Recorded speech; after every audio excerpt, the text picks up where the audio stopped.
a retomar un poquito el contenido. Les voy compartiendo la pantalla. Ok, entonces aquí debe verse ya. Recuerden, esto voy a retomar aquí un poquito desde lo que nos quedamos la sesión pasada. De hecho, ay, perdón, un poquito antes.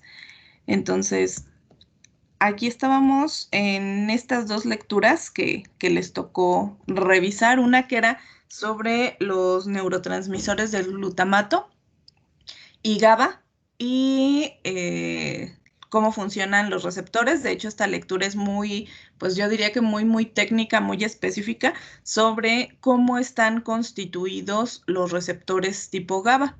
Entonces, nada más lo voy a retomar así meramente como un dato adicional porque pues ahí tienen las lecturas disponibles, ¿no? Entonces, en este caso, para los receptores GABA, pues aquí el artículo está bastante, pues creo yo que digerible, sobre todo ya por la serie de información que traen ustedes de la asignatura anterior y lo que hemos estado revisando de esta asignatura.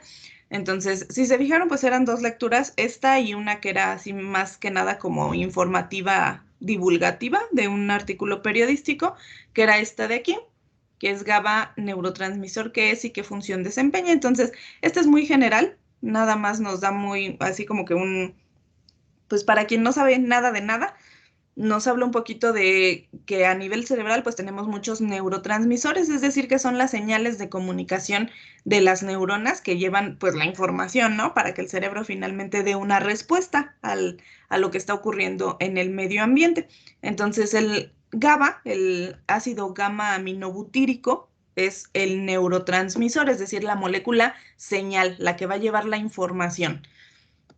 Y por aquí, pues lo interesante, bueno, aquí tenemos una imagen de lo que es un canal iónico, que de hecho ustedes ya revisaron un poquito en la asignatura anterior, es decir, un espacio que va a cruzar la membrana celular y que va a permitir el flujo de iones. Entonces, en el caso de este tipo de receptores, pues hay un acoplamiento a canales iónicos.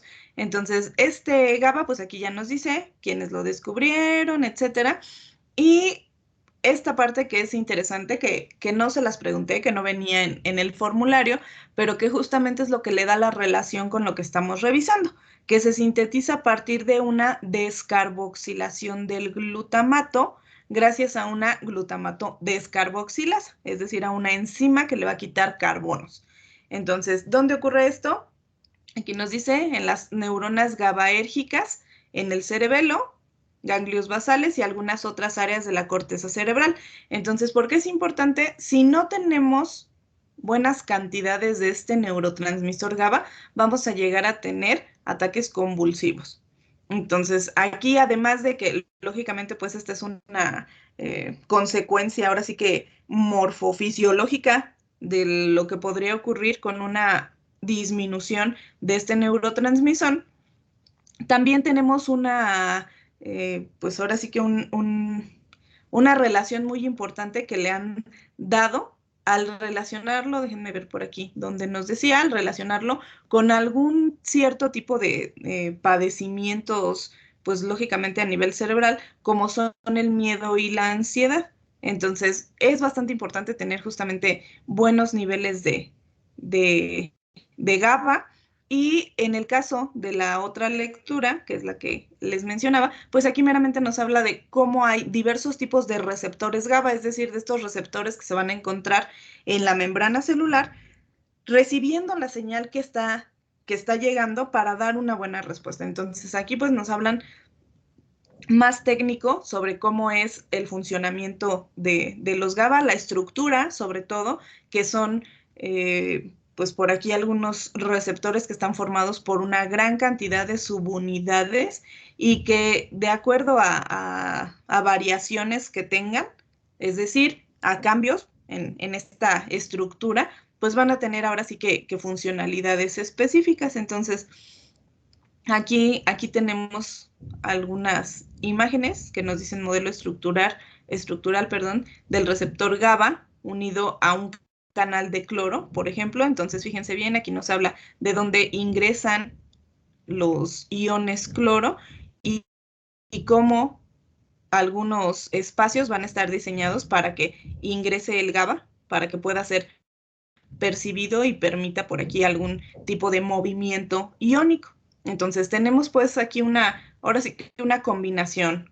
Comenzamos a ver que pues los sistemas no son tan sencillos a veces como nosotros pensamos, que aunque estemos viendo que cómo es la funcionalidad del nitrógeno, etcétera, etcétera, no son metabolismos aislados, sino que a fin de cuentas, cuando ya el sistema, el organismo está integrado y es más complejo, esa complejidad justamente va aumentando y va permitiendo que exista una mayor interacción entre las diversas moléculas para dar lugar a respuestas distintas del organismo a las diferentes, pues ahora sí que factores que le estén siendo percibidos del medio ambiente, ¿sale? Entonces, es meramente, bueno, ahorita aquí ya les comentaba, pues tienen las lecturas disponibles si quieren en algún momento retomarlas y pues ahora sí, nos regresamos a esta parte de acá, en donde tenemos lo que comenzamos a ver después de los neurotransmisores, que fue lo último que vimos la sesión pasada, donde dijimos que a nivel celular también hay algún cierto tipo de degradación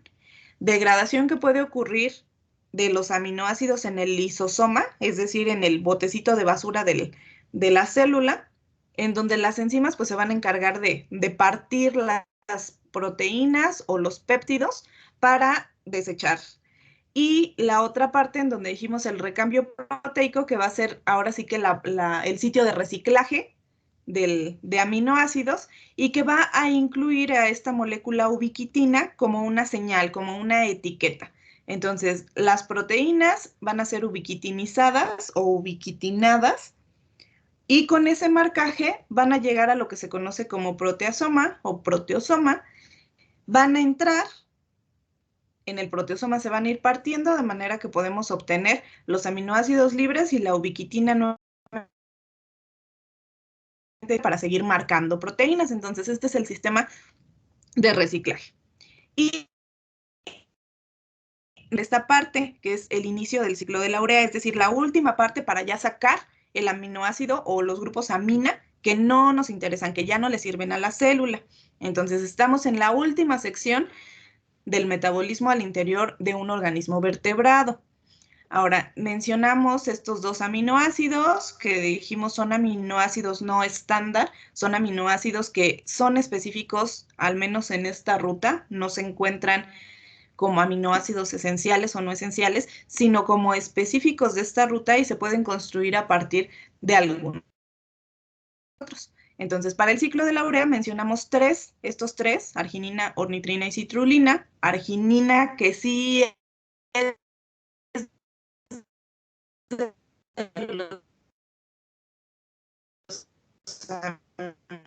de forma, vamos a lograr entre el paso de arginina a ornitrina, vamos a lograr generar urea para que se el organismo. Entonces, lo que nos quedamos viendo fue esta parte, que íbamos revisando, era justamente esta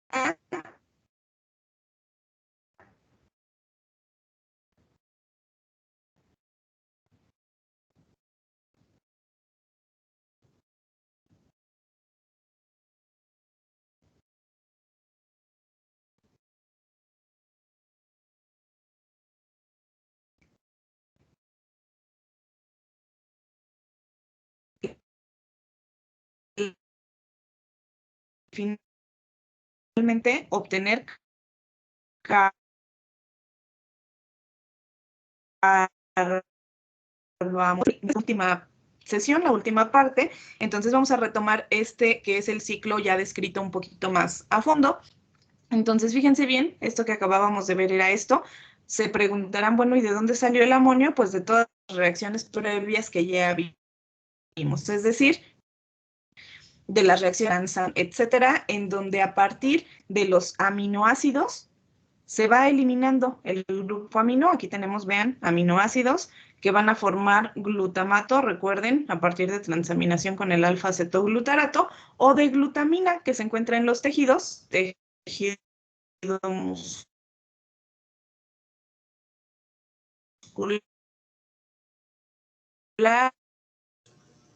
Maestra, tejido. Maestra, no sé si sea yo, pero la escucho súper cortada. Cualquier tejido. Yo también la escucho muy cortada. Sí, maestra, se escucha un poquito van a ser cortada. transportados y una generado en las mitocondrias. A ver, déjenme.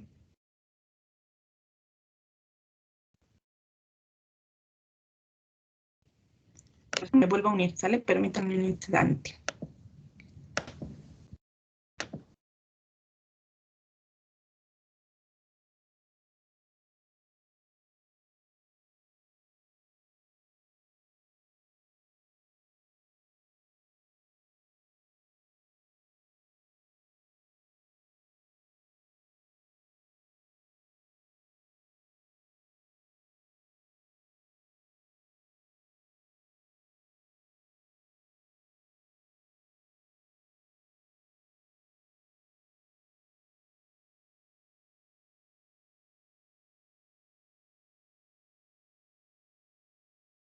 Listo, chicos. A ver, díganme si se escucha bien. Sí, maestra, ahorita ya se escucha mejor. ¿Sí se oye mejor? Ok, bueno. Entonces déjenme les recomparto, a ver si no nos vuelve a dar problema aquí.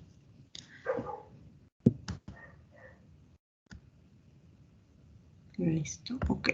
Entonces, bueno, retomando esta parte otra vez.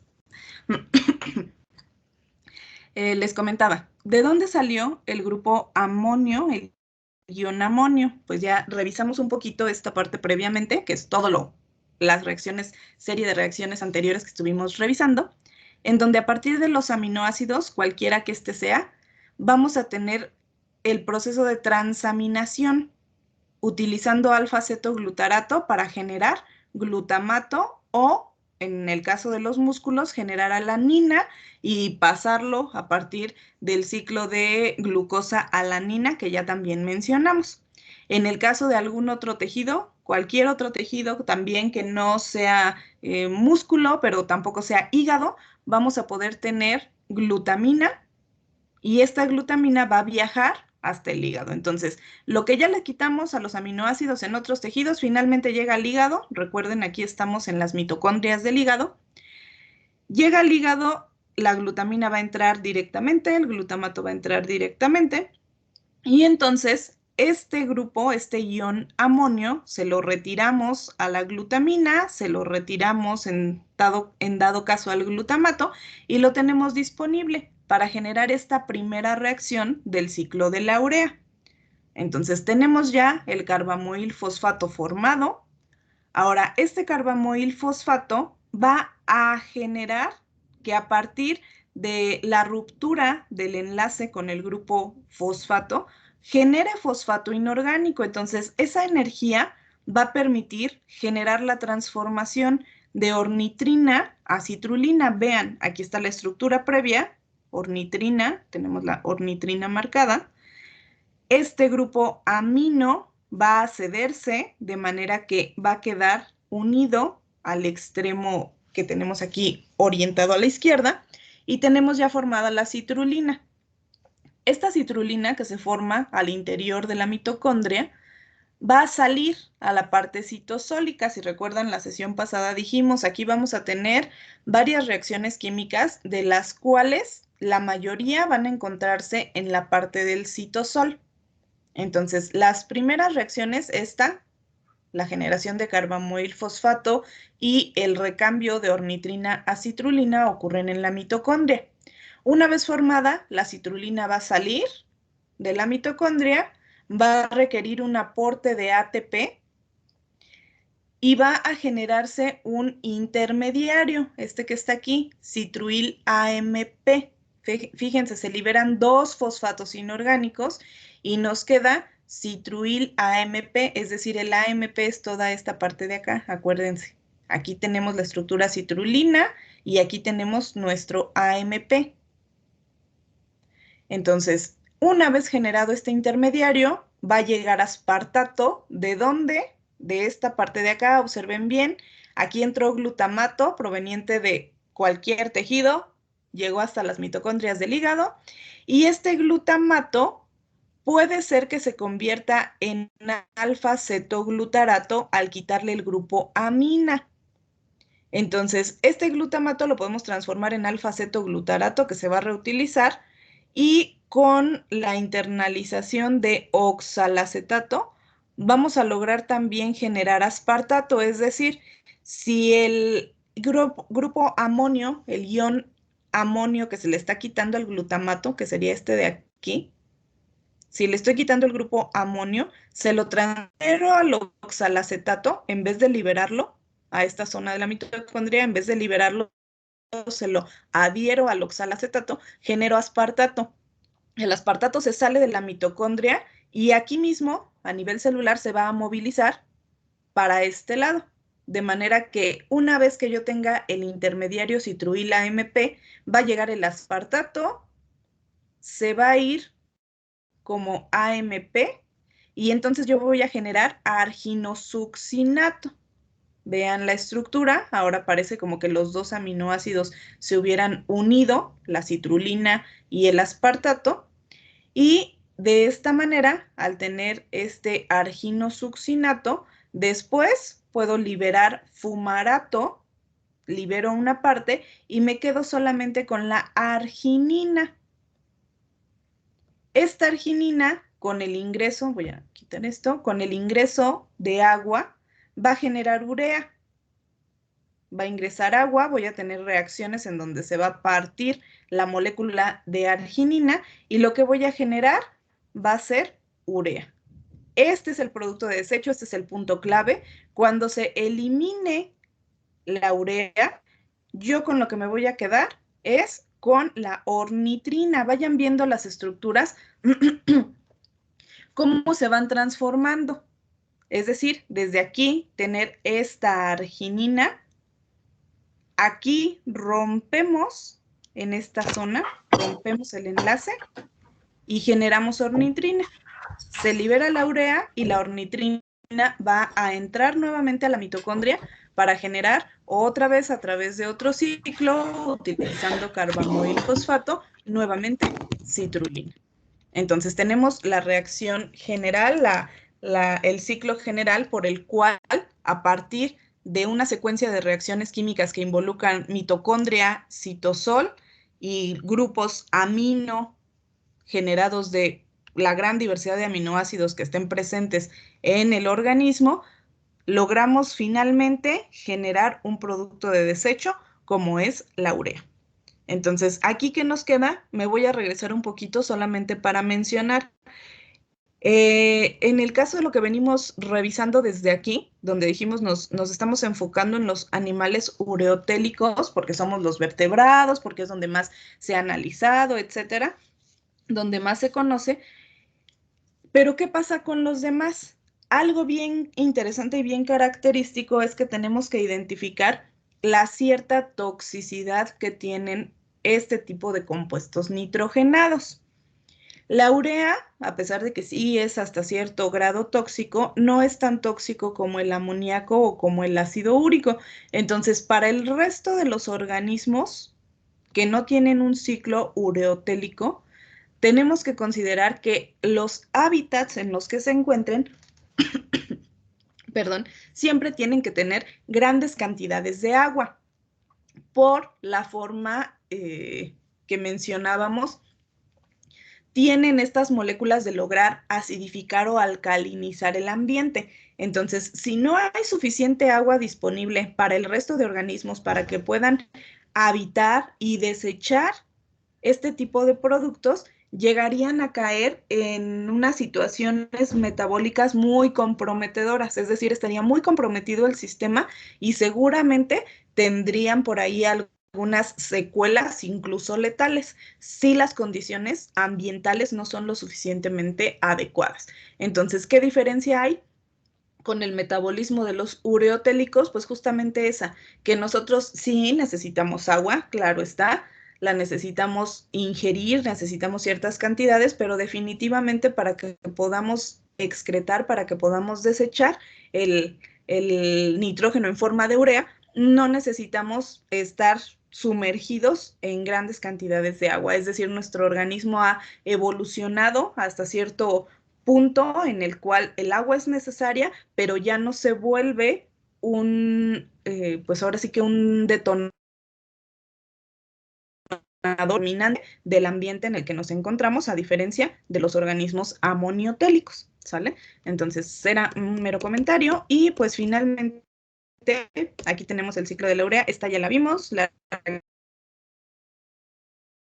reacción de la carbomoil. Y vamos a retomar el ciclo de Krebs, es decir, un punto clave en el semestre pasado va a estar súper relacionado con el ciclo de la urea. Fíjense bien, aquí tenemos del lado derecho el que estamos revisando, que es el ciclo de la urea, que consta, del paso de 3 aminoácidos o de la necesidad de formación de estos 3 aminoácidos, que son la arginina, la ornitina y la citrulina. Entonces, a partir de este paso, dijimos, aquí es donde voy a liberar urea, este es el producto principal de desecho. Aquí, en el paso de ornitina a citrulina en la mitocondria, necesito la carbamoil fosfato. Pero fíjense bien, en el paso de citrulina a arginina, donde se forma arginosuccinato, este arginosuccinato va a liberar fumarato, observen. ¿Y ese fumarato a dónde se va a ir? Se va a desviar, dice, se va a ir hacia el ciclo de Krebs. Si recordamos, en el ciclo de Krebs, fumarato es uno de los últimos, de las últimas reacciones químicas, donde pasamos de tener fumarato, luego malato, luego oxalacetato, y a partir del oxalacetato pasábamos a generar alfa-cetoglutarato. Entonces, esta combinación, es decir, nuevamente nos muestra puntos clave de regulación en donde vamos a tener comunicación, es decir, intermediarios que van a poder estar en 2 rutas o que a partir de lo que estemos generando en una ruta va a ser súper necesario que se vaya a la ruta siguiente.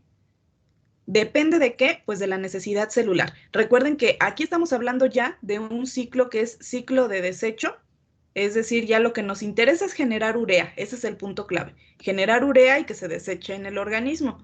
Pero si resulta que también la célula, a la vez que necesita desechar esta urea, se tiene por ahí la percepción de que se necesitan mayores cantidades de energía, que se necesita que se active el ciclo de Krebs, los intermediarios se van a salir de esta ruta, los intermediarios que se están generando, y entonces nos vamos a la ruta siguiente en donde son más necesarios, en donde se necesita un mayor nivel o una situación de generación de energía más acelerada o más rápida. Entonces, nuevamente son puntos clave de conexión entre diversos ciclos. Y como aquí participan intermediarios que se generan en una, saliéndose para participar en la otra, por eso se le conoce como el doble ciclo de Krebs. Además de que si nos damos cuenta, pues en el ciclo de Krebs se genera el alfa-cetoglutarato, y el alfa-cetoglutarato ahora sí que es el que está hasta arriba en la degradación del nitrógeno, el que es necesario para el proceso de transaminación, es decir, para retirar los grupos amina de cualquier aminoácido, transferirlos al alfa-cetoglutarato y generar glutamato. Entonces aquí tenemos pues la combinación. Hasta aquí vamos a dejar el día de hoy, chicos. No sé si tengan alguna duda o pregunta de esta parte del ciclo de la urea.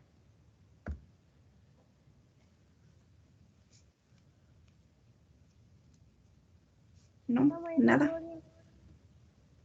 Ok, chicos. Bueno, entonces hasta aquí le dejamos y pues nos vemos la siguiente sesión, ¿sale? Que tengan una bonita tarde. Hasta la próxima. Maestra. Gracias, maestra. Sí, ¿quién me habla? ¿Qué pasó? Yo, ¿cree que me pudiera abrir la